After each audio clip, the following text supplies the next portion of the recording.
Muy buenas noches, compañeros. Mi grupo está conformado por María José Angarita, José Cardona, Lina Rodríguez, Melissa Vergara y mi persona, Jorge Sea. Nosotros somos el equipo de trabajo número 1, el cual les va a estar hablando acerca de las barreras de libre comercio. Pues en esta presentación vamos a tocar los temas de qué es el libre comercio, su definición, ventajas, desventajas, en qué consiste la política comercial, qué es una barrera de libre comercio, su definición, vamos a dar ejemplos. Además vamos a hablar de los tipos de barrera de libre comercio y del impacto que éstas tienen en el comercio internacional. ¿Qué es el libre comercio? Es aquel término económico que hace referencia o defiende las actividades comerciales, financieras o el intercambio de bienes y servicios sin ninguna restricciones y logrando la eliminación de factores artificiales al comercio entre los agentes económicos participantes en el mismo. Su principal objetivo es lograr una economía abierta o actividad comercial financiera internacional sin ninguna restricción para satisfacer las necesidades y la demanda interna para un desarrollo económico y una mejor calidad de vida. Existen dos tipos de libre comercio. El libre comercio interno, que es una actividad comercial dentro de las fronteras de un país con libertad empresarial, libre competencia y precio establecido por la oferta y la demanda. Además, los consumidores son libres de elegir entre los diversos oferantes.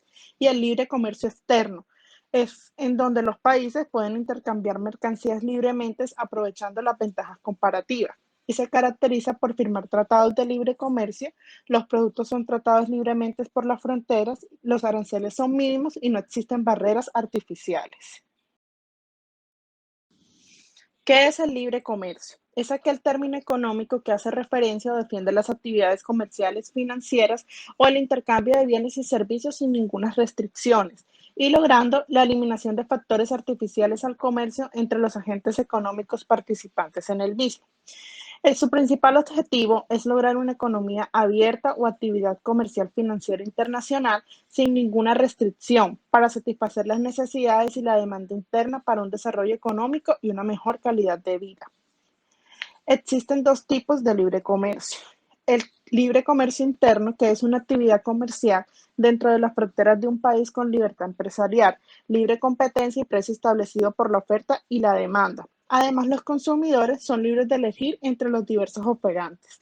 Y el libre comercio externo es en donde los países pueden intercambiar mercancías libremente aprovechando las ventajas comparativas y se caracteriza por firmar tratados de libre comercio.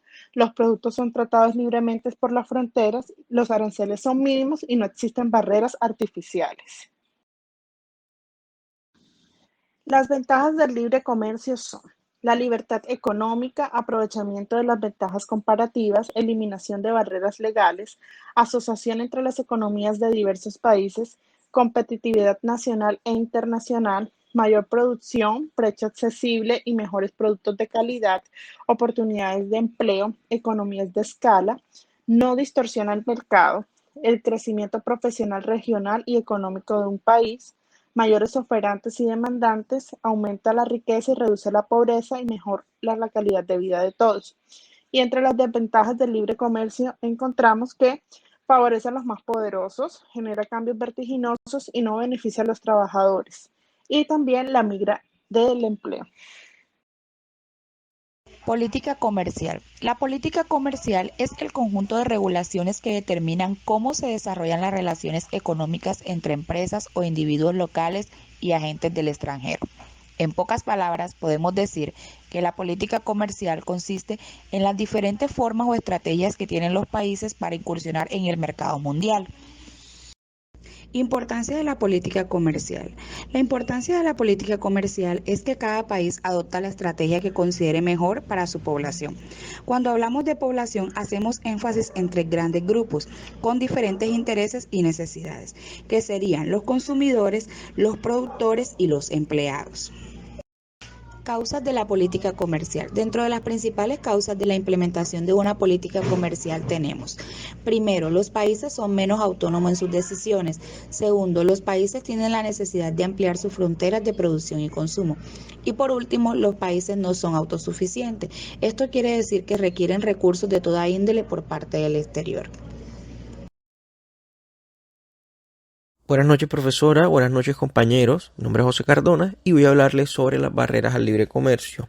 Inicialmente empezaré con una definición, luego les diré cuál es su objetivo y algunas de sus características. Bueno, principalmente, una barrera al libre comercio es una medida o restricción que impone el gobierno de un país con el fin de reducir o eliminar el intercambio de bienes y o servicios con otras naciones. Su objetivo principalmente es subir el costo o prohibir definitivamente el comercio de determinados bienes con el exterior. Las barreras comerciales en algunos casos pueden considerarse como medidas proteccionistas.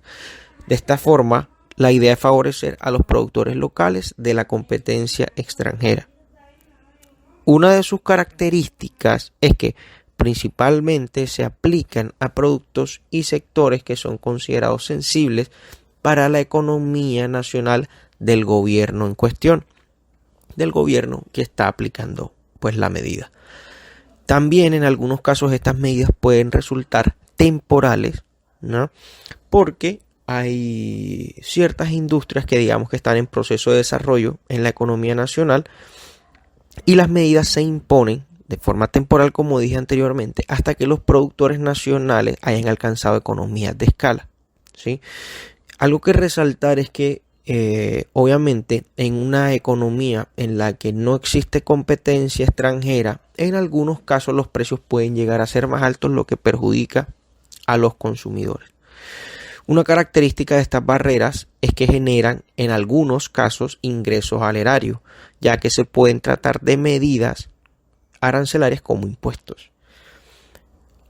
Otra de sus características es que en algunos casos muy particulares se pueden aplicar en forma de represalia como respuesta a las medidas proteccionistas adoptadas por otro país.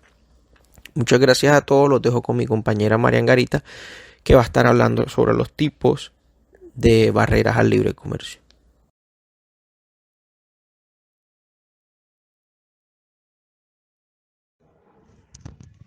Las dos principales barreras al comercio internacional. Existen diferentes tipos de obstáculos que pueden suponer grandes barreras al comercio internacional. A continuación les vamos a hablar pues, de dos que consideramos las más importantes. Tenemos las barreras de tipo arancelario y barreras no arancelarias. Generalmente entendemos por aranceles un conjunto de barreras que utilizan los diferentes gobiernos a nivel impositivo. Para ello se hace uso de un conjunto de imposiciones en las distintas aduanas, con el propósito de incrementar la cantidad a pagar por el tránsito de diversas mercancías. Las barreras arancelarias tienen un impacto directo en la competitividad de las empresas. Las distintas tasas impuestas en las aduanas generan un aumento en los precios y puede ser perjudicial en numerosos casos. Dentro de los aranceles tenemos diferentes tipos. Tenemos, por ejemplo, el ad valorem, es el tributo que es un porcentaje del valor de los bienes, es decir, se calcula en base al monto de la venta pues, del bien que se está importando o exportando. También tenemos los aranceles específicos, se calcula sobre una cantidad o volumen del producto, es decir, si de pronto el artículo que se está importando o exportando podemos hablar en cantidades, si son 1000 unidades, 2000 unidades, o en pesos que pueden ser, por ejemplo, en toneladas. También tenemos los aranceles mixtos, que están compuestos por un arancel ad valorem y otro específico, es decir, que ciertos productos pues cumplen en las dos condiciones, están grabados bajo ad valorem, o sea, por el monto en el que se de la venta y también por el específico que es la cantidad. También tenemos aranceles antidumping, que se aplica sobre productos extranjeros que al recibir un subsidio del gobierno, por ejemplo, pueden ser vendidos por debajo de su coste de producción, dándose un caso muchas veces de competencia desleal. También tenemos los aranceles de renta, que se aplica solo para recargar impuestos, pues el país no produce internamente pues, el bien importado. Es decir, en este caso es solo pues, para los bienes o productos que no genera el país internamente. También tenemos las barreras no arancelarias. Son todos los límites que definen los diferentes gobiernos y que no son de tipo arancelarios, es decir, no son de tipo económico. Dentro de este grupo podemos encontrarnos con los siguientes. tenemos cuotas a la importación. Aquí es cuando el gobierno define un límite a la cantidad importada de un producto. Puede ser incluso por país. Por encima del máximo del impuesto se puede establecer una tasa muy alta que haga económicamente inviable la transacción. Por ejemplo, Colombia puede decir que solo va a recibir 1.000 toneladas de café que vengan de China. Y si quiere de pronto China exportar, una empresa china exportar más de esas 1.000 toneladas, tendrían que pagar un arancel económico muy alto, lo cual sería inviable pues, porque ya no sería rentable pues hacer esa exportación.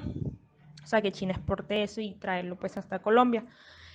Otro barrera no arancelaria son las medidas fitosanitarias. Se imponen estrictos procedimientos y leyes para la importación de ciertos productos, principalmente alimentarios, bajo el sustento del cuidado de la salud. Puede ser, por ejemplo, que se exija un máximo en un uso de pesticidas o los requerimientos de las cadenas de líneas de frío, y esto pues para el correcto transporte de ciertos alimentos. Y por último tenemos el control de cambios, que consiste en restringir la disponibilidad de la moneda necesaria para efectuar una transacción. Puede fijarse, por ejemplo, un tipo de cambio diferente por cada producto o mercancía que se quiere importar o exportar. Bueno, yo les voy a estar hablando acerca del impacto y el cómo afectan las barreras arancelarias en el libre comercio. Podemos empezar diciendo que las barreras arancelarias tienen el fin de impedir o desalentar el ingreso de determinadas mercancías o servicios a un país. Cuanto más alto sea el monto de los aranceles de una mercancía, más difícil será que ingresen y que compitan contra la producción local en el país de destino. El arancel incide directamente en los precios de los productos, elevándolos. Uno de los tipos de aranceles menos utilizados es el arancel de exportación, ya que las mercancías exportadas generalmente quedan exentas de todo tipo de derechos a nivel mundial. El exportador se puede encontrar con una serie de obstáculos que dificulten el ingreso de sus mercancías a un determinado mercado, siendo los principales tipos los siguientes. Están las barreras fiscales, las barreras cuantitativas, las barreras técnicas y las barreras ambientales. Bueno, vamos a empezar con las barreras fiscales, que son aquellas que comprenden todos los impuestos que gravan la entrada en un país de una mercancía extranjera. El nivel de estos impuestos puede variar enormemente de un país a otro y dentro de un mismo país, de una mercancía a otra. Siguiente son las barreras cuantitativas. Esta se refiere a las cuotas de importación que generalmente se establecen a fin de proteger la producción nacional. Estos límites pueden funcionar elevando sustancialmente los impuestos que gravan la importación de una mercancía a partir de cierto volumen. Siguen las barreras técnicas, y no menos importante, que son aquellas normativas estrictas que buscan dificultar la entrada de ciertos productos al imponer requisitos relacionados generalmente con la seguridad, salud y calidad del producto. Y por último, las barreras ambientales, que son aquellas que incluyen normativas que exigen a los productos importados el cumplimiento de requisitos ambientales en su fabricación. Por ejemplo, los envases reciclables y el no uso de ciertas sustancias contaminantes.